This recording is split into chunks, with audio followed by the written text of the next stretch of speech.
तप्त मानस शांत हों, जिनके गुणों के गान में वे वर्धमान महान जिन विचरे हमारे। समय सार परमागम की 34वीं 35वीं गाथा की टीका चल रही है। इस गाथा की टीका को और गाथाओं को भी आप बारीकी से पढ़ेंगे तो इसमें 3 तरह के कथन आते हैं एक ही गाथा में। एक ये आया कि जब इस आत्मा ने ये जाना कि ये स्त्री पुत्रादि शरीरादि रागादि भाव मैं नहीं हूँ, मेरे नहीं हैं, तो शीघ्र ही अचिरात वो उनको छोड़ देता है। एक वाक्य तो ये आया। दूसरा वाक्य आया कि तत्काल छोड़ देता, उसी समय छोड़ देता है। और तीसरा आया कि वो समझ में आया कि नहीं उसके पहले ही छोड़ देता है। पढ़ लेना आप, मैंने कहा कभी पढ़ के सुना सकता हूँ आपको। और फिर मैंने जो इसकी बाद में अपनी कमेंट्री लिखी है उसमें सब इसके बारे में दिया है कि क्या कहना चाहते हैं, उसका निष्कर्ष निकाल करके दिया है। मैं अभी पढ़ के आपको बताऊंगा। 3 बात कहते हैं, तो पहले छोड़ देता है कि उसी वक्त छोड़ देता है कि बाद में छोड़ता है, हैं? और चौथी बात क्या लिखी रमेश कि छोड़ता फोड़ता है ही नहीं, छोड़ने की बात तो नाम मात्र है। अब क्या करेगा?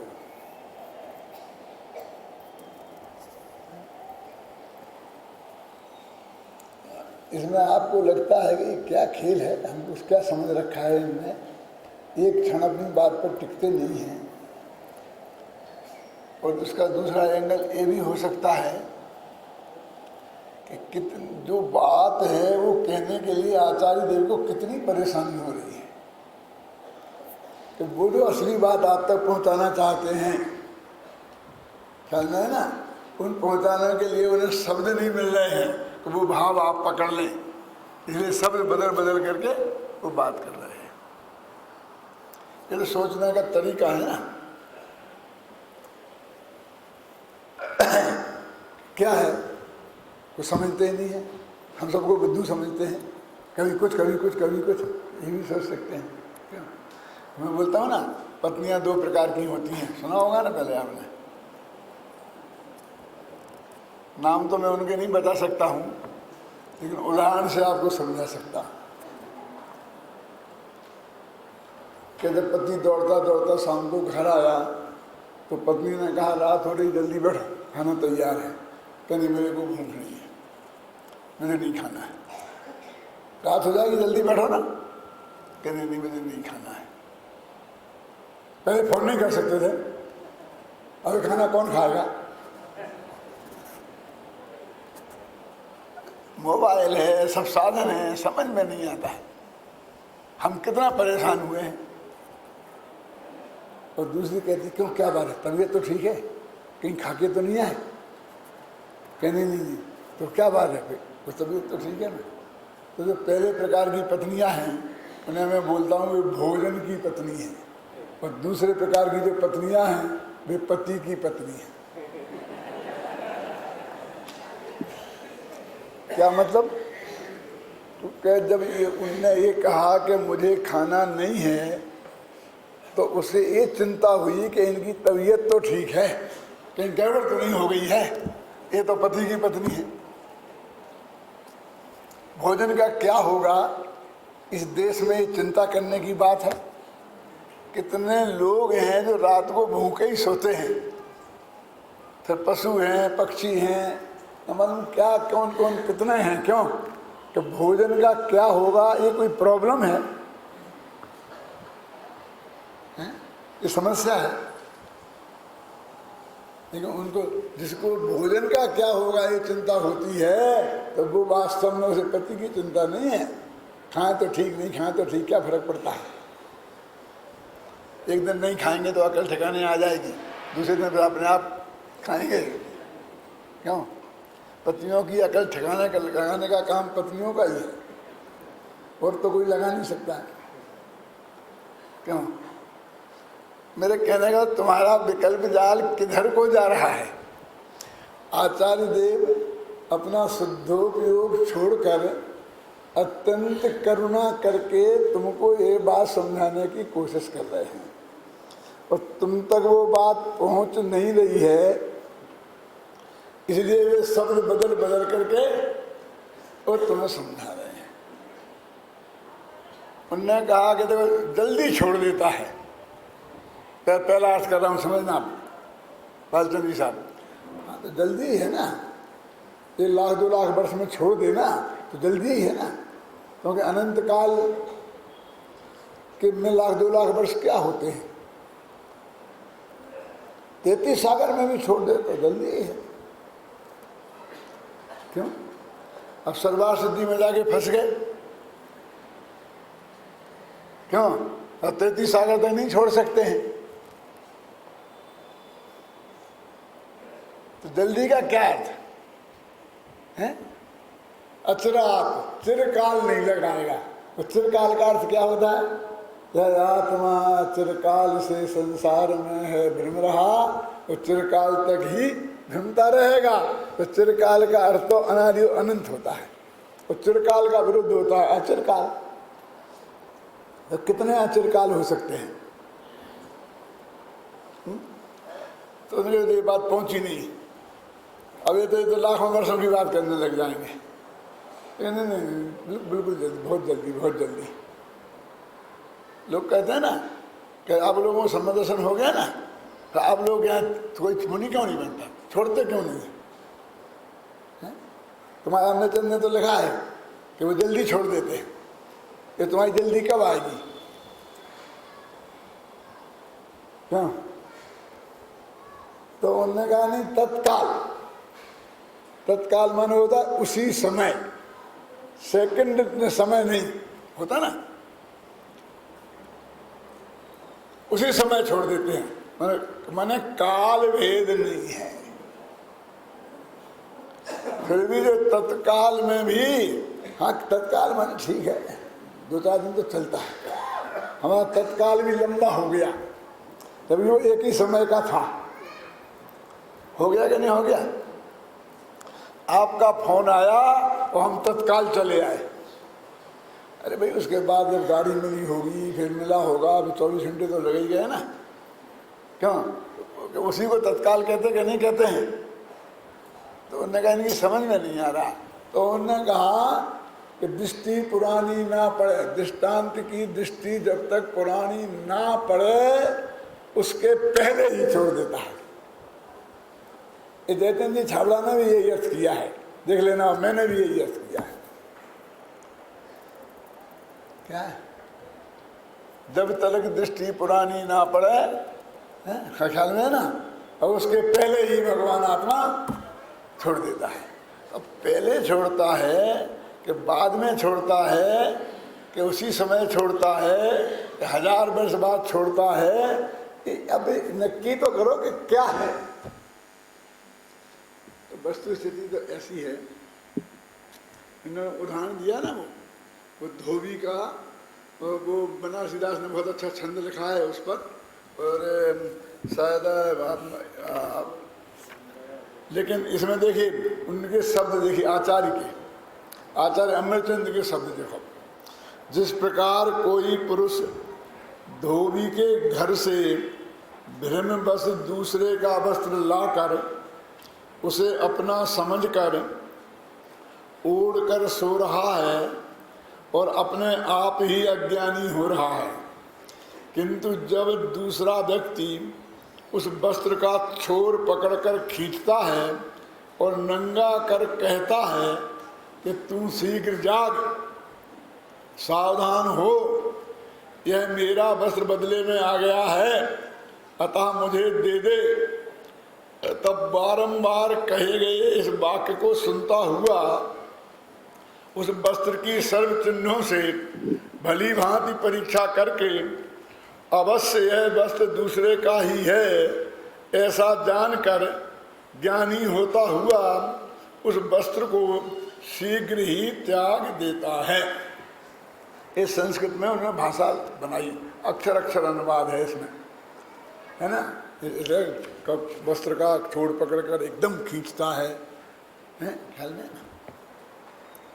ये क्या कहना चाहते हैं इसमें, एक एक वाक्य में वो अपने कुछ बात कहना चाहते हैं। स्वयं ही अज्ञानी हो रहा है, अब वो वस्त्र ओढ़ने वाला कौन सा अज्ञानी हो रहा है, मिथ्या दृष्टि हो रहा है।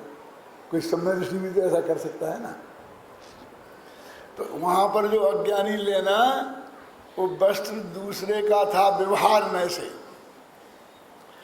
और व्यवहार नय से भी वो वस्त्र उसका नहीं था, और व्यवहार नय से भी उसने उस वस्त्र को अपना मान लिया। इसका नाम है वहां उसका अज्ञान, और वो अज्ञानी हो रहा। तो ये अज्ञानी उसे किसने किया? करुणान योग वालों से तो पूछेंगे तो कहेंगे वो कोई कर्म का होता है, ज्ञानावरणी का होगा, और यदि क्षय उपशम का ज्ञान होगा तो साथ में मिथ्यात्व का भी उदय हो सकता है, और फिर वो उदयावली में भी आ सकता है, और वो क्या हो सकती है, उदीर्णा भी हो सकती है। वो कहते को कुछ नहीं, वो जो कुछ भी होगा ये गणित ने लगाने दो, वो सब निमित्त होगा, और उससे कुछ नहीं हो रहा है, वो स्वयं ही अज्ञानी हो रहा है, क्योंकि उस वस्त्र को उसने स्वयं ही अपना मान रखा है और दूसरे का था। तो उसमें कोई कर्म का उदय नहीं होगा, होना रहेगा, हमें क्या लेना देना कर्म के उदय से। गुरुदेव एक बात कहते थे, तो आपने उनका उत्तर सुना, यदि नहीं होता है तो फिर लिखा ही क्यों है कि उस कर्म के उदय से होता है। ये प्रश्न उनके सामने आता था, तो मैं पूछ लूँ ये कि उनका क्या उत्तर रहता था। इसमें भूतपूर्व और भूतपूर्व सब फेल हो जाएंगे।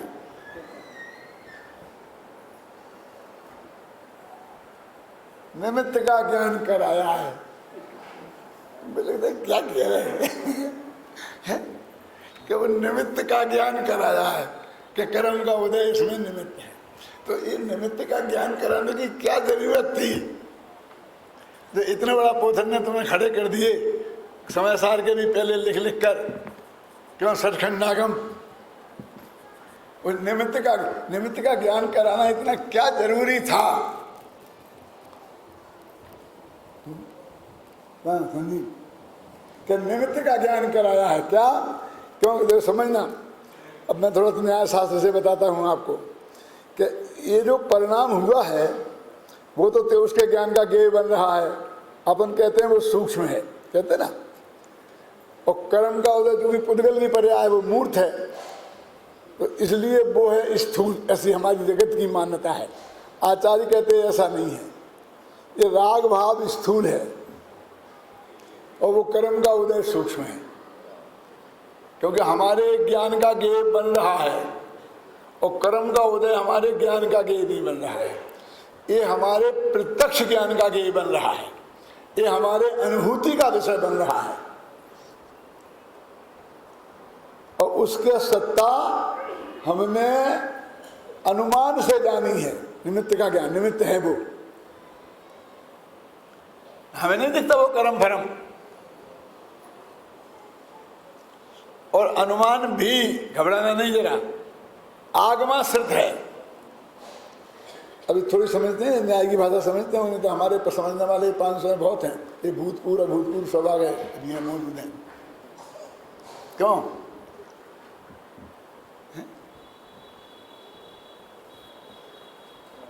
कि उसका ज्ञान आगम में लिखा है कि जब जब आत्मा में राग होता है तब तब नियम से चारित्र मोहिनी का उदय, मिथ्यात्व होता तो दर्शन मोहिनी का उदय नियम से होता ही है। तो ये जो व्याप्ति ज्ञान आया, समझना आप थोड़ा, ये व्याप्ति आपको कहां से मिली? वो आगम में से मिली, और आगम को नहीं माने तो व्याप्ति ज्ञान भी नहीं आपके पास है। फिर भी आप कह सकते हैं कि भैया वो बिना हो नहीं सकता है, इसलिए कर्म का उदय होगा। बात तो ऐसी है, क्यों? लेकिन होगा नहीं कहते अपन, कहते कर्म का उदय है, क्योंकि हमें उस आगम पे भरोसा है। जो ये कहता है कि नियम से कर्म का उदय होगा क्योंकि शास्त्र में लिखा, उसे आगम पे भरोसा नहीं है, होगा क्यों बोलता है ना? तो यहां तो समस्या उल्टी हो गई कि कर्म का ज्ञान कराना मुश्किल हो गया,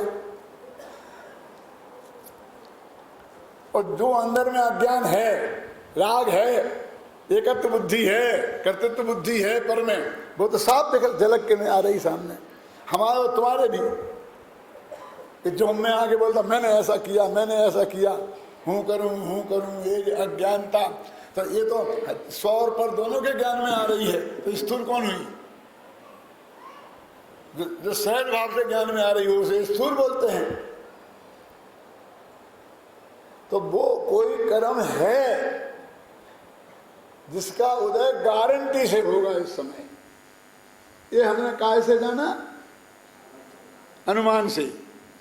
और अनुमान उसका हेतु क्या है? आगमाश्रित। वेस्टर्न फिलोसफी में पढ़ी कल तुम लोगों ने? कोई नहीं पढ़ी। उसमें ये तर्कशास्त्र जो है ना, उसमें आगमन और निगमन होते हैं। नाम सुने कभी अपन एकांत? कि वहां एक बहुत बड़ी समस्या है वेस्टर्न में। तो कहते व्याप्ति ज्ञान कहां से आएगा, क्योंकि व्याप्ति ज्ञान के बिना अनुमान नहीं हो सकता। क्या व्याप्ति ज्ञान किसे कहते हैं? जहां जहां धुआं होता है वहां वहां अग्नि होती है, जहां जहां ज्ञान होता है वहां वहां आत्मा होता है। ये जो नियम है इनको बोलते हैं व्याप्ति ज्ञान। तो हम अनुमान करते हैं तो इन नियमों के आधार पर करते हैं। तो हमारे पास तो व्याप्ति ज्ञान का बहुत बड़ा भंडार आगम है, ख्याल में है ना? तो हमारा व्याप्ति ज्ञान तो बहुत बड़ा वहां से आ जाता है और अपना अनुमान धड़ाधड़ चलने लगते हैं। अरे जी, अब वो वेस्टर्न फिलोसफी वाले कहते हैं कि कहां से आएगा वो नियम, कहां से आएगा? जहां जहां धुआं होता है वहां वहां अग्नि होती है। ये नियम कैसे बना? अनुमान करें कैसे? ख्याल में है ना? तो अब जरा मैं थोड़ा सा उसको बढ़ाता हूं कि गाय को अनुमान करना है कि इस पर्वत पे अग्नि है, तो बेचारी गाय क्या कह रहे? क्योंकि उसने तुम्हारा गोमट सार पढ़ा नहीं है। कौन से क्रम का उदय होता है तो राग होता है, क्यों? जहां जहां धुआं होता है वहां वहां अग्नि होती है। तो उसका वो आगमन माने व्याप्ति ज्ञान कहां से आता है? तो वो कहते हैं एक जगह देखा, 2 दफे देखा, 4 दफे देखा, 6 दफे देखा, तो फिर धीरे धीरे वो बना देगा कि ये इसके होने पर ये होता है, इसके होने पर ये होता है, इसके होने पर ये होता है। वो ऐसे उनके व्याप्ति ज्ञान इकट्ठे होते हैं।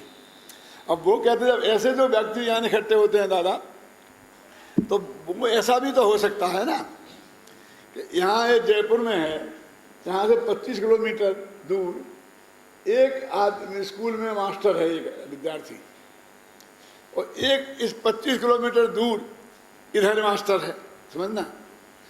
और दोनों को संडे की छुट्टी होती है और दोनों की एक सी आवश्यकताएं हैं। दोनों को बच्चों के लिए कापियां खरीद के ले जाना है, जो भी पुस्तकें ले जानी हैं। दोनों का लगभग समय एक सा लगता है। तो दोनों आते हैं, बस स्टैंड पर उतरते हैं, भाग्य से साथ साथ हो जाते हैं और एक बुक सेलर की दुकान पे पहुंचते हैं। क्या? तो अब ये 10 दफे वो बुक सेलर देख लेगा, ये दोनों हमेशा साथ साथ आते हैं, तो वो व्याप्ति ज्ञान बना लेगा कि ये आया है तो वो अवश्य आएगा, वो सही है। उसका एक दोनों एक गांव में रहते होंगे, भाई होंगे, एक गांव से आते होंगे, वो कुछ भी निर्णय कर सकता है ना। माने 2 चीजों का एक साथ होना जिनमें कोई परस्पर संबंध नहीं हो, उनमें भी हो सकता है। तो वहां इस पे बहुत बहस हुई है, आगमन और निगमन, आगमन और निगमन। निगमन जो व्याप्ति ज्ञान बन गए और उनसे निर्णय करना, उसका नाम है निगमन, और नए व्याप्ति ज्ञान बनाना उसका नाम है आगमन। डिडक्टिव इंडिडक्टिव ऐसे उनका अंग्रेजी में बोलते हैं उन्हें, है ना। ये बोलते हैं एक एजेंसी, डिडक्टिव एजेंसी है। डिडक्टिव एजेंसी माने क्या, कि चोरों की खोज करती रहती है, इनकी खोज करती रहती है, तो वो डिडक्टिव है। माने वो आगमन माने वो खोज ही कर, व्याप्ति ज्ञानों की खोज करती रहती है। और जिसके व्याप्ति ज्ञान जितना अधिक मजबूत और विश्वसनीय हो जाएगा, उसका अनुमान उतना अधिक मजबूत हो जाएगा। अब ये देखना, अब अपन कहते हैं हमारा जो वो अनुमान ज्ञान है, तो 10 मिनट माफ कर देना भाई साहब, जो हमारा वो अनुमान ज्ञान है वो आगमाश्रित है। तो आगमाश्रित होना ये मजबूती है कि कमजोरी? बोलो रतन चंद चौधरी, ये क्या है? हमें बहुत बड़ा भंडार तो मिल गया है, ख्याल में है ना, लेकिन ये जैनेतरों के लिए क्या है? वो मना कर देगा, खत्म। जो बीतरागी होता है वो सर्वज्ञ, जो सर्वज्ञ होता है वो बीतरागी होता ही है। तो तुमने तो शास्त्र में पढ़ के मान लिया, वो कहेगा ऐसा है ही नहीं, हमारे भगवान सर्वज्ञ हैं और वे कहाँ बीतरागी हैं। वो दुष्टों को डंडा मार मार के भगाते हैं और सज्जनों की रक्षा करते हैं और भक्तों के लिए दौड़े दौड़े चले जाते हैं और करुणा के सागर हैं।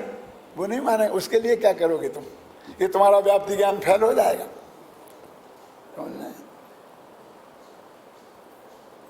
तो आगमाश्रित हेतु इसे बोलते हैं शास्त्रीय भाषा में। तो आगमाश्रित हेतु वाद विवाद के लिए सबसे कमजोर चीज है, समझे ना। बीजगूष कथा के लिए सबसे कमजोर चीज है और बीतराग कथा के लिए सबसे मजबूत चीज है। बीतराग कथा और बीजगूष कथा में अंतर समझते हैं क्या है? जो वादी प्रतिवादी को जीतने के लिए की जाती है विरोधी से, उसको बोलते हैं बीजगूष कथा, जीतने की इच्छा से की गई कथा। और बीतराग कथा उसे बोलते हैं जो तत्व की चर्चा हम आपस में करते हैं, गुरु शिष्य को समझाने के लिए करता है, एक दूसरे को समझाने के लिए करता है, उसे बोलते हैं बीतराग कथा। तो अपनी ये बीतराग कथा चल रही है, किसी को जीतना हराना नहीं है, ख्याल में है ना। तो कहते बीजगूष कथा के लिए वो बिल्कुल बेकार है। जितने आगमाश्रित हेतु हैं वो सब एक तरफ रख दो। वो कहेगा, तुम कहोगे हमारे शास्त्र में ऐसा लिखा है ना, वो कहेगा हमारे शास्त्र में ऐसा लिखा है। क्या करोगे आप? तुम्हारा आगम प्रमाण है तो हमारा आगम प्रमाण क्यों नहीं है ना। तो इस दृष्टि से वो आगमाश्रित जो आगम के आधार पर हैं, तो वो कहते हैं कर्म का ज्ञान। अभी मूल मुद्दा क्या चल रहा था? गुरुदेव ये कहते हैं कि निमित्त का ज्ञान कराया है। अब ये निमित्त के ज्ञान गुरुदेव इतना समझते हो जितना मैं समझा रहा है? सब समझते थे गुरुदेव। आप समझते होते तो आपको पता चलता था कि गुरुदेव समझते हैं कि नहीं। अब आप नहीं समझते हैं तो उन्होंने कितनी समझदारी की बात की है उसका पता आपको नहीं लगता है। समझ में है ना? ये सब समझते थे। अब अपनी बात क्या चल रही है? निमित्त का ज्ञान काय को कराना है? हमें निमित्त तो हमारा कुछ करता ही नहीं है। हाँ, बिल्कुल नहीं करता है, तो ज्ञान काय को कराना फिर? कि भैया तुमने निमित्त को कर्ता मान रखा है और निमित्तों पर दोष लगाने की तुम्हारी बहुत पुरानी आदत है और उन निमित्तों को तुम अड़ोस पड़ोस में ही खोजते रहते हो। क्या तुम इन निमित्तों को अड़ोस पड़ोस में ही खोजते रहते हो और उन पर दोष मढ़ के राग द्वेष करते रहते हो? तो हमें बताना चाहते हैं कि निमित्तोपादान दोनों से काम होता है कि हाँ दोनों से होता है। तो इस काम में तुमने स्वयं किया है, तुम स्वयं उपादान हो और कर्म का उदय निमित्त है। ये पड़ोसी कौन होता है? इसे क्या वजह से राग द्वेष करते हो? इसके लिए निमित्त का ज्ञान करा। अर्थ समझ में आया? निमित्त का ज्ञान कराया है। क्यों कराया है निमित्त का ज्ञान? असली निमित्त तो वो है, निमित्त ये नहीं है क्या? और वास्तव में स्थिति तो ये है कि वो उसने स्वयं ही किया है। क्या कि ये वस्त्र मेरा है, ऐसी मान्यता उसने स्वयं की है, ना तो धोबी ने करी और ना जिसका वो वस्त्र है ना उसने की और ना उस कपड़े ने की। उदाहरण इसलिए मजबूत है, समझ में है ना। अब लगाओ किस पे आरोप लगाना तुमने, किसने समझाया था? कोई कुगुरु ने समझाया था कि तेरा वस्त्र है? काय को कुगुरुओं पे दोष देते हो? दीदी ये जो मैं कह रहा हूँ उसमें कुछ ऐसा लगता है कि कोई नई बात बता रहा हूँ मैं? यानी वो जो वस्त्र को ओढ़ के अपने ले आया धोबी के घर से और ओढ़ के सो रहा और ये मान रहा कि मेरा है, तो ये उसका है। वो ये बात उसने किसने समझाई उसे? वो उसे मानने का नाम है अज्ञान। तो उसके इस अज्ञान का निमित्त कौन है? उपादान तो वो स्वयं है ही। तो लौट फिर के हम जाएंगे ये कर्म का उदय होगा और क्या कहेंगे? अब इसमें तो गोवर सार वाले भी नहीं बता पाएंगे कौन से कर्म का उदय होगा, क्योंकि मिथ्यात्व में तो कह देंगे मिथ्यात्व कर्म का उदय है, क्रोध में कह देंगे क्रोध नाम के कर्म का उदय है। अब इसमें क्या है? इसलिए आचार्य कहते स्वयं ही अज्ञानी हो रहा है। उदाहरण कैसा बनाया? स्वयं अज्ञानी होने का उदाहरण बनाया। जैसा वो धोबी के यहाँ से वस्त्र लाने वाला आदमी उसे अपने मान्य रूप अज्ञान का पूरा जिम्मेवार स्वयं ही है, ऐसे ही प्रत्येक आत्मा पर द्रव्यों को अपना मानने का पूरा जिम्मेवार स्वयं ही है। ये कहना चाहते हैं। वो निमित्त का ज्ञान कराया है। इसलिए मैं एक उदाहरण और भी देता हूँ। इस निमित्त उपादान की स्पष्टता के लिए आती है बात कि एक लड़का एक लड़की को देखने गया।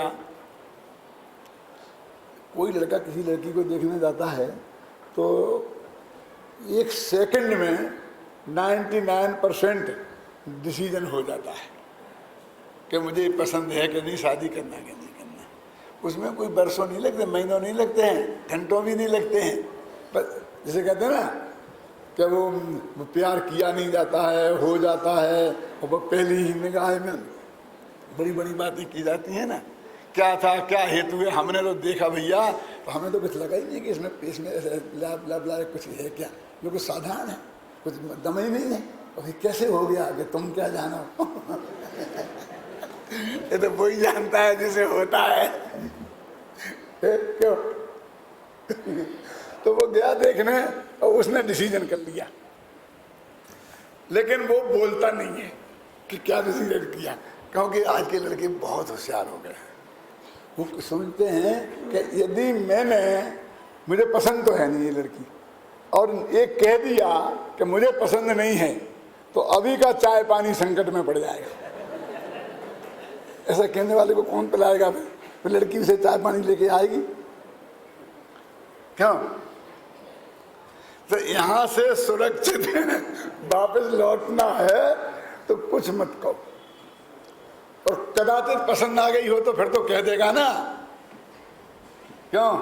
तुम क्या जाने अभी, कह देगा कि नहीं कह देगा? कि नहीं कहेगा, क्योंकि फिर बाप को सौदा करने का मौका नहीं रहेगा। फिर उस लड़के को पता चल गया कि ये तो लड़का मेरी लड़की पे रीझ गया, अब क्या, मुझे क्या परवाह है? समझे ना? तो बिल्कुल ऐसी मीठी मीठी बातें करता है कि जिससे उन्हें भ्रम हो जाए कि इसे तो लड़की बहुत पसंद है। नहीं बहुत अच्छा है, एकदम बढ़िया है, आपका सब एजुकेशन है, ये है वो है, ऐसी बातें करेगा। और तो फिर क्या रहा साहब, जवाब तो मम्मी पापा देंगे, क्यों?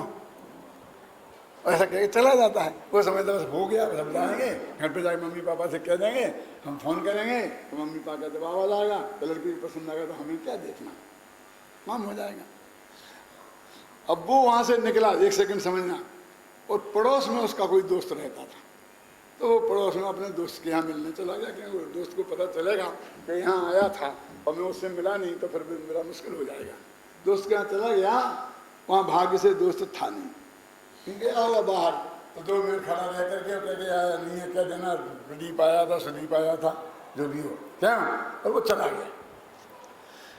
अब वो जब उनने फोन किया कि क्या हुआ साहब के लड़के का 4 साल शादी करने का विचार नहीं है, बाप का जवाब आया, अरे भाई विचार नहीं था तो लड़की देखने आया काहे को, तुमने भेजा क्यों? क्यों? अब क्या करें साहब, अब आज के लड़के तो ऐसे ही हैं, अब नहीं है उनका विचार। पता चलता है तीसरे दिन सगाई हो गई दूसरी जगह विचार नहीं था, क्या हुआ? अरे भाई तो क्या कह दें कि तुम्हारी लड़की खोटी थी? यानी लड़के वालों ने किसी की लड़की को ऐब लगाए बिना इनकार करने का सभ्य तरीका निकाला है, झूठ नहीं है, विवाह में है क्या? क्यों? ये कहकर के लड़की पसंद नहीं आई, उस लड़की का अपमान करने से क्या फायदा है? क्यों? अब वो कहता है कि नहीं नहीं लड़के को तो लड़की बहुत पसंद थी, लेकिन ये बाद में पड़ोसी के घर गया था, ये नालायक पड़ोसी ने ही इसको बिगाड़ दिया। भैया जब तक ये आदमी हमारे पड़ोस में है कि हम इसके पड़ोस में हैं, मेरी बेटी की शादी तो हो नहीं सकती, बहुत मुश्किल है। क्यों? क्या करें? बोलो है ना ऐसा? हम दिन रात हमारी प्रैक्टिकल लाइफ में ऐसा हो रहा है कि नहीं हो रहा है? बोलो सुरेश जी। तो मैं कहना चाहता हूं कि पड़ोसी के करने से कुछ नहीं हुआ, तो आप गारंटी ले सकते हैं कि नहीं? मैं बिल्कुल नहीं ले सकता। मैं ये गारंटी नहीं ले सकता कि पड़ोसी ने उसे कुछ नहीं कहा होगा, भड़काया नहीं होगा, क्योंकि हिंदुस्तान में ऐसे पड़ोसियों की भी कमी नहीं है, समझना। लेकिन मैं ये गारंटी अवश्य ले सकता हूं कि उसके भड़काने से वो नहीं भड़का है, उसका वो स्वयं का डिसीजन है, जैसा कि वो धोबी के यहाँ से वस्त्र लाने वाले का स्वयं का डिसीजन था कि ये मेरा वस्त्र है। ऐसे ही अज्ञानी आत्मा का कि परद्रव्य मेरा है, मैं इसका करता हूं, ये स्वयं का डिसीजन है। ये मैं कहना चाहता कि क्या प्रमाण है? जब उसने भड़काया था फिर उससे नहीं भड़का, खुद से भड़का।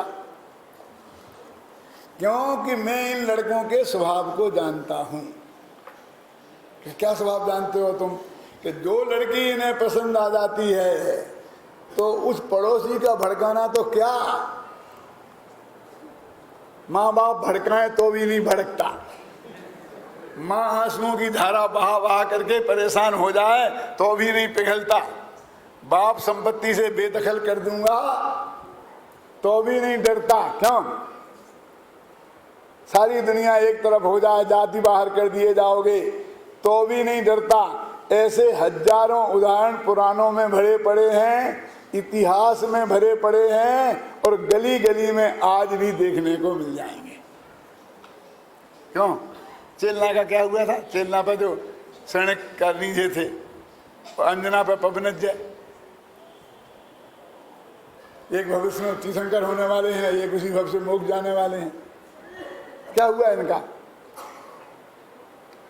कोई भड़कता है? फिर भड़कना होता तो भड़कता है, नाम माँ बाप का लगाता है, अड़ोसी पड़ोसी का लगाता है, और अपन पाक बना रहना चाहता है। ये वस्तु का स्वरूप बता रहा हूं मैं आपको कि जिसका जहां जो होना है क्रमबद्ध पर्याय के हिसाब से नक्की है, उसे दुनिया के कितने ही निमित्त आकर के बदलने की कोशिश करें तो वो नहीं बदलेंगे, वहीं होगी तो निमित्त के बिना हो जाएगी कि नहीं।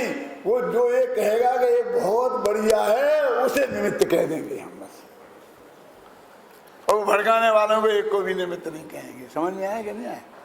तो ये स्वयं अज्ञानी हो, कपड़े को ओढ़कर स्वयं अज्ञानी हो रहा।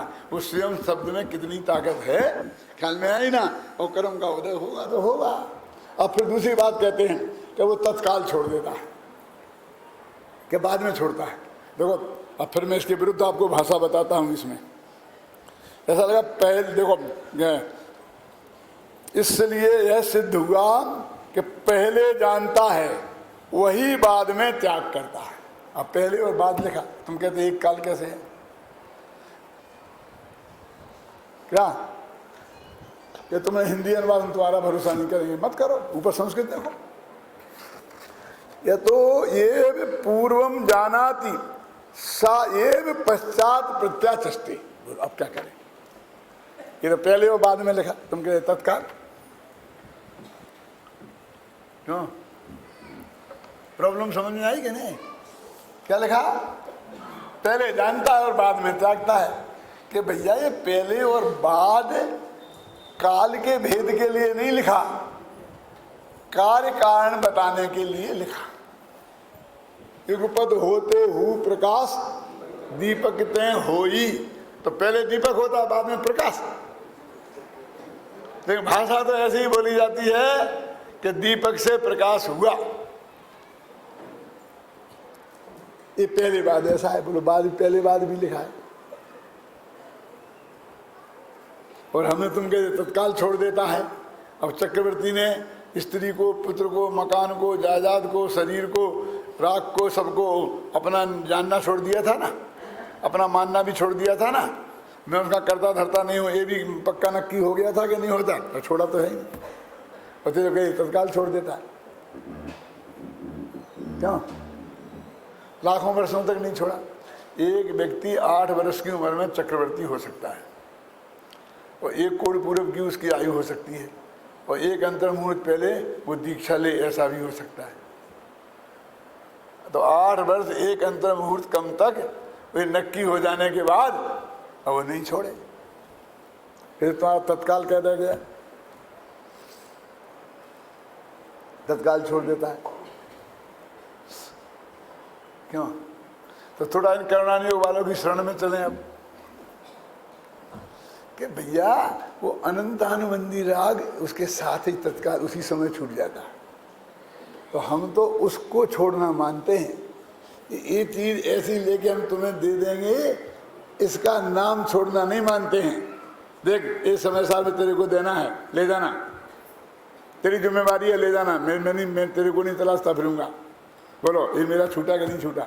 अरे अब तो मैं इसकी मजदूरी कर रहा हूँ, अब तो मैं इसको रखा रहा हूँ, मेरे ज्ञान में निर्णय हुआ कि इसको देना है, इसको बोल दिया कि तू ले जाना, तो जब तक ये नहीं आएगा तब तक मैं इसका चौकीदार हूँ, और 1.5 किलो का बोझा ढोता फिरूंगा। छोड़ा कि नहीं छूटा? बोलो। ज्ञान में ये जाना कि मैं नहीं, मुझे छूट गया। शास्त्रीय भाषा में कहो तो अनंतानुबंधी राग छूट गया। और वस्तु तो छूटी हुई है, वस्तु को ग्रहण कहाँ किया था मैंने? वस्तु में तो ग्रहण त्याग होता ही नहीं परद्रव्य का, वो कसाय का होता है, वो मान्यता का होता है। तो मान्यता छूट गई और वो अनंतानुबंधी राग छूट गया, तो तत्काल छूट गया वाली बात हो गई कि नहीं हो गई? कि नहीं तत्काल नहीं छूटता है, लाखों वर्ष भी लग सकते हैं। ये कह रहे थे एक पंडित जी, कोई दिक्कत नहीं है, वे अप्रत्याख्यानावरण राग की बात कर रहे होंगे, वे प्रत्याख्यानावरण राग की बात कर रहे होंगे, वे संतुलन राग की बात कर रहे होंगे। समझ में आया ना? ये असम्मा दर्शन हुआ तो परद्रव्य तत्काल छूट जाता है, राग आदि। सुनो एक बात, वही बात चल रही है। और एक्चुअल में अर्धपुद्गल परावर्तन तक ना छूटे और वो मान्यता छूट जाए, मतलब समझ में आया? ऐसा भी हो सकता है कि नहीं हो सकता है। लेकिन जिस आदमी को वो संबंध छूट के अर्धपुद्गल परावर्तन में छूटना है द्वारा, उस व्यक्ति ने जब ये निर्णय किया अनुभूति पूर्वक कि ये मेरा नहीं है, ये मैं नहीं हूं, तो उसका तत्काल छूटा कि नहीं छूटा? उसमें और इसमें कोई फर्क है? नहीं आया समझ में? अरे उसका भी छूटा है। जो बाहर से राग छूटा आपको, प्रत्याख्यान संतुलन, वो अनंत काल होता है अर्धपुद्गल परावर्तन। वो साधारण बात नहीं है। अभी मैं ज्यादा चक्कर में गड्ढा मड्ढा खोदना पड़ेंगे यहाँ।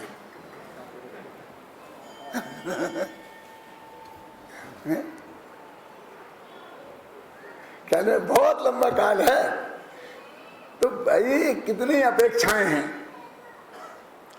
और उन्होंने कहा पहले ही छोड़ दिया, तो पहले तो इसलिए कहा कि हम तत्काल कहते हैं तो तुम बाद में मानता है, तो इसलिए हम थोड़ा सा बनिया है ना, कि इसको कितने में देना है, कि एक चीज 500 में देना है तो 600 बताना, क्योंकि यहाँ के ग्राहकों की आदत है कि वे जितना में बोलोगे उतने में तो देंगे ही नहीं, ग्राहक छूट जाएगा, इतना तो कम करना ही पड़ेगा। ऐसी गुंजाइश रखकर इसने बनियों से समझाना था ना, तो आचार्य ने कह दिया पहले ही छोड़ दिया। अब तो तुम तत्काल मान लो ना, स्थिति तो वही है जो मैं आपको बता रहा हूँ। अब देखो पढ़ के, अभी मैं ये पढ़ने की बजाय जो इसका जो मैंने निष्कर्ष निकाला है वो पढ़ के सुनाता हूँ। जितनी बातें मैंने कही हैं तो वो बातें इसमें आपको मिलेंगी, तो आपको मालूम पड़ेगा कि ये ज्ञान क्या कौन सी टीका है भैया, गायक भाव प्रबोधिनी टीका क्यों पढ़ना। देखो, उक्त संपूर्ण कथन में एक बात पर विशेष बल दिया जा रहा है कि जिस प्रकार यह पता चलते ही कि यह वस्त्र मेरा नहीं है, तत्काल ही त्याग भाव आ जाता है। जानने पहचानने और त्याग भाव आने में समय भेद नहीं है, तीनों एक काल में ही होते हैं। उसी प्रकार परद्रव्यों में व पदार्थों और उनके भावों को जब पररूप जानते हैं तो उस समय उनसे अपनापन टूट जाता है और उनके त्याग का भाव आ जाता है। यह बात अलग है कि तत्काल उस वस्त्र को वह व्यक्ति ना छोड़ पाए।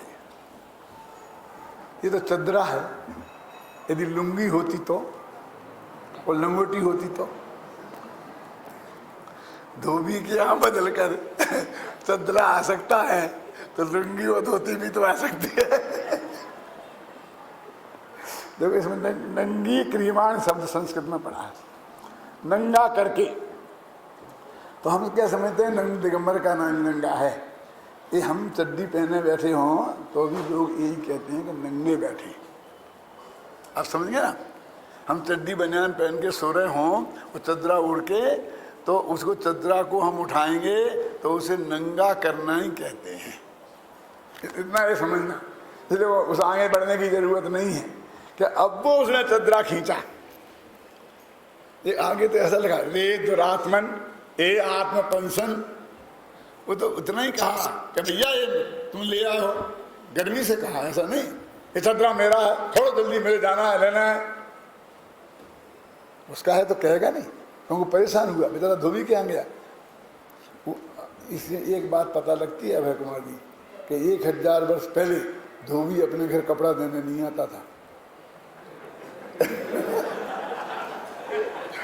ये इतिहास वालों को यही दिखेगा। ये यूनिवर्सिटी के प्रोफेसर अमरचंद्राचार्य की टीका में से ये निकालेंगे, ये उनकी रिसर्च है। क्यों? उन्हें और कुछ नहीं दिखता है। प्रवचनसार पढ़ेंगे यूनिवर्सिटी के प्रोफेसर तो ये बताएंगे कि इसमें स्त्रियों को मायाचारी लिखा है, आत्मा को क्या लिखा है उन्हें कुछ मतलब नहीं है। क्या मायाचार्य वे स्त्रीणम, और इस तरह जो स्त्रियों का विरोधी शास्त्र है और कुंद कुंद स्त्रियों के विरोधी थे हैं, इसीलिए उन्होंने स्त्रियों को मोक्ष तक नहीं जाने दिया। ये निकालेंगे, इसलिए इसे सुधार देना चाहिए। और उसमें क्या लगा, मायाचार्य का मातृकाचार कर देना चाहिए। मातृकाचार माने जैसे माताओं महिलाओं में मातापन स्वभाव से ही होता है, ऐसे ही उदाहरण जो है ना, ये केवलियों का ब्याह गमन स्वभावता ही होता है, जो कुछ भी वहाँ प्रकरण है। क्या है ये क्या तो वो ये कहते हैं कि वो स्वयं अज्ञानी हो रहा था, किसी गुरु ने अज्ञानी नहीं किया था। और समझाने ज्ञानी बनाने के लिए तो गुरु खड़ा किया। कौन? वो वस्त्र का मालिक, वो गुरु। वहां उदाहरण में के वस्त्र मेरा है, तो उसने ये नहीं कहा कैसे कहता है मेरा है, उसने कहा तो इतनी पात्रता उसमें थी कि उसने उसके कठोर शब्दों पर नाराजगी प्रकट नहीं करके गंभीरता से उस बात पर विचार करने का निर्णय लिया और कहा देख मैं देखता हूँ। और देखने लग गया कि मेरे नाम पे तो ये लिखा था, ये लिखा था, उसने बताया मेरा नाम नहीं लिखा, इसमें लिखा है सब तरफ से परीक्षा करके, बिना परीक्षा करे तुमको नहीं कह रहे। गुरु बता रहे हैं कि देह तुम नहीं हो, स्त्री पुत्र तुम नहीं हो, तो तुम ऐसे ही मत मान लो, उसके कहने से मत मान लो कि उसका वस्त्र है।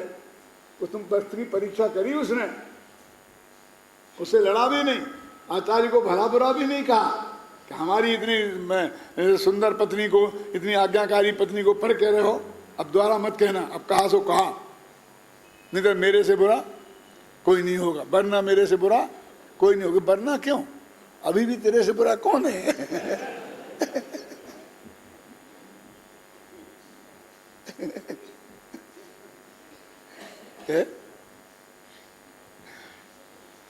वो बराबर विनय पूर्वक, मर्यादा पूर्वक इस बात को वो स्वीकार करता है और अच्छी तरह परीक्षा करता है, और परीक्षा करके फिर स्वयं ही निर्णय करता है। तो गुरु का निमित्त उतना ही है कि ये मेरा वस्त्र नहीं है।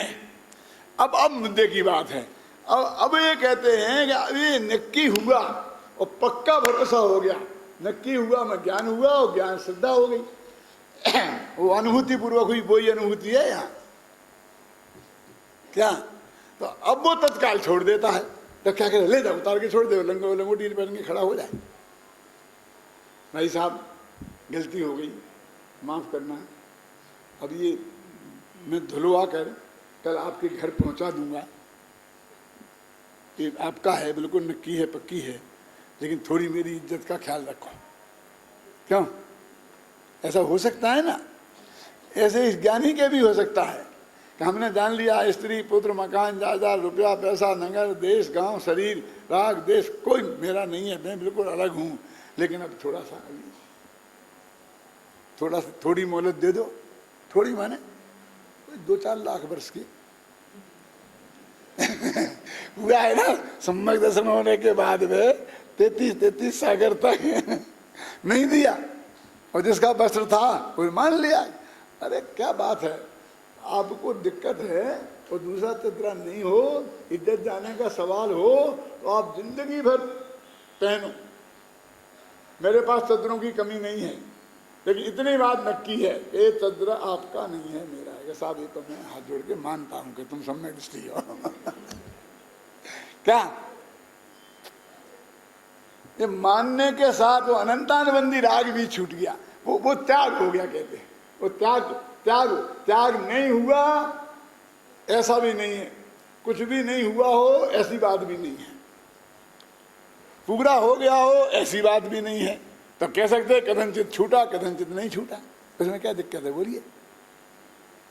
क्यों ऐसा नहीं होता है थबड़ा जी कि भैया हमारी स्थिति बहुत खराब हो गई है, अब हम तो दिवाला निकालने की सोच रहे हैं, आप लोग सब व्यापारी हो, हम भी व्यापारी हैं, हम बेईमान तो हैं नहीं। अब आप लोग यदि एक बात करो कि चुवन्नी लेना हो तो हम देने को तैयार हैं। बोलो सब समझ ना, व्यापारियों के बेटे हो, समझ तो गए होंगे ना।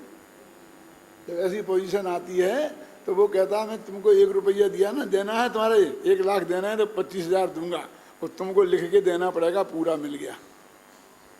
वो लोग करना है समझौता, नहीं करना है तो मैं दिवाला निकाल दूंगा, फिर 1 पैसा नहीं मिलेगा। वो 25 लाख में जहां से दूंगा ना, 25 देवी में गायब कर दूंगा, और बस कह दूंगा हाथ उठा दूंगा, मेरे पास कुछ नहीं है, फिर कुछ नहीं मिलेगा। बालचंद जी साहब बोलो लेना 25%। कह रहे हम तो बनिए हैं, जब 1 लाख रुपए दिए थे तब खुश हो गए थे, फिर हर महीने ब्याज गिनते थे तो तब खुश हो गए थे कि बहुत आ रहा है, और अब जब जाना के सब जा रहे हैं तो 25,000 मिले तो फिर खुश हो गए। आज 25,000 का मुनाफा हुआ, हमें कौन दुखी कर सकता है बोलो। तो इतने में सौदा होता है कि नहीं होता है? क्या तुम 25 क्यों दे रहे हो, तुम्हारे पूरे ही बच सकते हैं महावीर प्रसाद जी, कि बस थोड़ी सब लोगों के साथ उठना बैठना बना रहे, इज्जत बनी रहे। अरे इज्जत तो गई, तो मालूम पड़ेगा तेरा दिवाला निकल गया, निकलने की पोजीशन हो गई, और 25% दे के छूटा है तो गई, जितनी गई जितनी बची उतनी। समझे ना। तो 25% में निपटारा करता है तो दिवाला बचा रहता है। तो 25% के साथ छोड़ दी, अनंतानबंदी छोड़ दी और बाकी रख ली, रह गई। रखली की भाषा क्यों बोले, समझ गए ना। तो भी उसको ये भी कहते तत्काल छोड़ देता है और वर्षों तक, ये समझ में ना, ये रहता। अब शरीर के बारे में क्या करें, शरीर को तो छोड़ने से आत्महत्या तो करे नहीं, जहर खा के तो मर नहीं जाए। मैंने शरीर से अपने को भिन्न जान लिया, स्त्री से जाना, पुत्र से जाना, मकान से जाना। अब मुझे वैराग भी हो गया और 3 कसाय का अभाव हो गया। क्यों, तो मैंने स्त्री छूट गई, शरीर छूट गया, वो सब छूट गया। अब शरीर का क्या करे, आत्महत्या करे कि शरीर को अपना मानना छोड़ दे? तो वो छोड़ तो दिया था, वो तो छोड़ ही दिया था कि शरीर से वो 3 प्रकार का राग छूट गया, कि छूट गया। तो अब क्या करूं, अब क्या करना, तेरे को बना है तो बना रहने दे, जाएगा तो जान दे। कहाँ लिखा है बोलो सुरेश भाई, चाहे लाखों वर्षों तक जीऊं और चाहे मृत्यु आज ही आ जावे। अब मेरे को कोई लेना ही देना नहीं है शरीर से। लाखों वर्ष तक जीऊं तो मैं जीने को तैयार हूं, और अभी मौत आ जाए तो मरने को तैयार हूं। बस खत्म, तूने छोड़ दिया शरीर, यही तो छोड़ना था। 24 घंटा इस शरीर को छोड़ने के लिए तैयार है मुनिराज, समझे ना। इसलिए उनको शरीर भी परिग्रह नहीं है। फिर भी लिखा पद्म पर मलधारी देव ने, देह मात्र पर। आज तो समय बहुत हो गया, ये मेरे विद्यार्थी आ गए ना, तो मेरा मन लग गया, फिर बात करेंगे बाकी।